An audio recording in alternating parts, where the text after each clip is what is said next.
Practice লাইফে আমরা প্রায়ই এমন পেশেন্ট পাই যারা এসে বলে আমাদের যৌন আগ্রহ কমে যাচ্ছে। একটা সময় ছিল যখন হাজব্যান্ড ওয়াইফ খুব আকর্ষণ ফিল করতাম একজন আরেকজনের প্রতি। কিন্তু এখন আমার স্বামী দিন দিন কেমন যেন আগ্রহ হারিয়ে ফেলছে। অথবা স্বামী এসে বলে আমার ওয়াইফ সাধারণত আমাকে ইনভাইট করে না, কিন্তু কখনো যদি সে নিজেও সেক্সের জন্য ইনভাইট করে আমি মনে কোনো লিবিডো পাই না, আমার কোনো আকর্ষণ কাজ করে না। আমি যদি একটি গল্প বলি আপনাদের সাথে, আজ থেকে প্রায় ১ সপ্তাহ আগে আমার খুবই পরিচিত একজন, আমরা ২ জন একসাথে বসে গল্প করছিলাম। উনি আমাকে বললেন যে আমাদের এই বিবাহিত জীবনে একটি বাচ্চা মাত্র। এখন আমার ওয়াইফ যদি কখনো আমাকে সেক্সের জন্য ডাকে, আমার যৌন আকর্ষণ কাজ করে না। এটি হয়তো অনেক ঘরেই আছে। আমরা একটু এটার ভেতরে যাওয়ার চেষ্টা করি। আমি ওনাকে কিছু পরামর্শ দিয়েছিলাম। এই ভিডিওতে আমি সেটাও বলব। হয়তো অনেকেরই এই কথাগুলো কাজে লাগতে পারে। এটার পিছনে অনেকগুলো কারণ থাকে। আকর্ষণ হারিয়ে যাওয়ার জন্য কিছু কারণ হচ্ছে তাৎক্ষণাৎ। যেমন হয়তো আপনি অনেক ক্লান্ত, শরীর বসে গেছে, সে কারণে একদিন আকর্ষণ কাজ করছে না। এটা ভিন্ন বিষয়। অথবা আপনার কোনো দুর্ঘটনা ঘটেছে, ব্যবসা নিয়ে খুব একটা টেনশনে আছেন আপনি। অথবা কোনো একটা বিষয়ে খুব গভীর মনোযোগ দিয়ে কাজ করতে হচ্ছে। এর কারণে যৌন আকর্ষণ কাজ করছে না। এগুলো হচ্ছে অ্যাকিউট, জাস্ট কয়েকদিন থাকবে, এরপরে আবার চলে যাবে। আমরা একটু গভীরে যেতে চাই। হাসব্যান্ড ওয়াইফ, নতুন বিয়ে হয়েছে।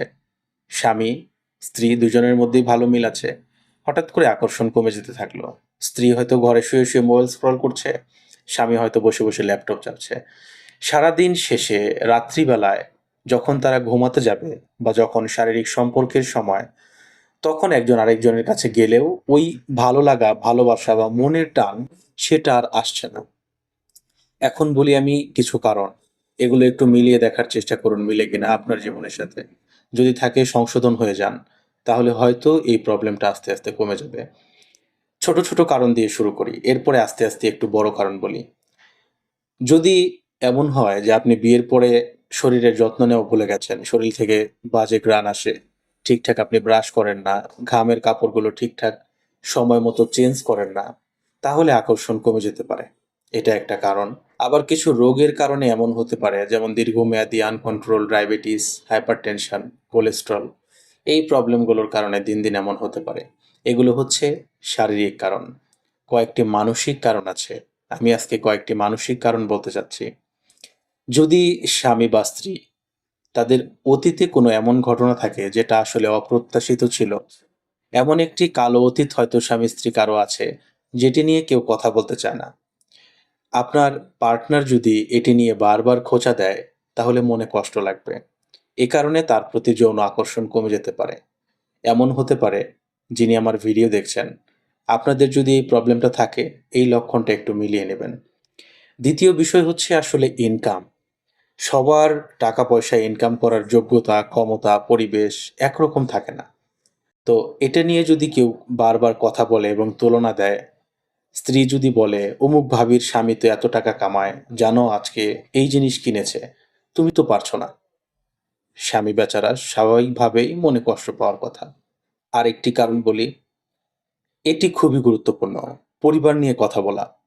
স্বামী যে কোনো বিষয়ে স্ত্রীকে ছোট করার জন্য বলে তোমার পরিবার তোমাকে এই শিক্ষা দেয়নি, তোমার পরিবার তোমাকে শিখায়নি, তোমার পরিবারের সবাই খারাপ। এই জিনিসগুলো স্ত্রীর মনে গভীরভাবে আঘাত করে। এই জিনিসগুলো খুবই খারাপ, এগুলো অ্যাভয়েড করার চেষ্টা করবেন।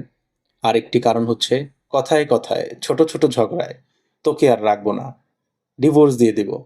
এই জিনিসগুলো মেন্টালি আঘাত করে, শরীরকে পরিচালনা করে মন। এই ভিডিওটি এখন পর্যন্ত যারা দেখছেন, এই বিষয়ে আপনার আগ্রহ আছে এবং মনে মনে ইচ্ছে হয়েছে ভিডিওটি দেখার, এ কারণেই এই পর্যন্ত এসেছেন। শরীরকে তো কন্ট্রোল করে মন। মনে যদি দাগ থাকে তাহলে শরীরে সেই চিহ্ন ফুটে ওঠে। আমরা চাই স্বামী স্ত্রী যারা আছে একে অপরকে বুঝার চেষ্টা করুন এবং প্রবলেম যেটা আছে সেটা ফাইন্ড আউট করে চিকিৎসা নেওয়ার চেষ্টা করুন। আশা করি যারা লিবিডো নিয়ে প্রবলেমে ভুগছেন, যৌন আগ্রহ কমে গেছে, তাদের অল্প হলেও ভিডিওটি কাজে লাগবে। আর ভিডিওটি যদি আপনাদের কাজে লাগে, তাহলেই আমার এই কথাগুলো সার্থক হবে। ধন্যবাদ সবাইকে।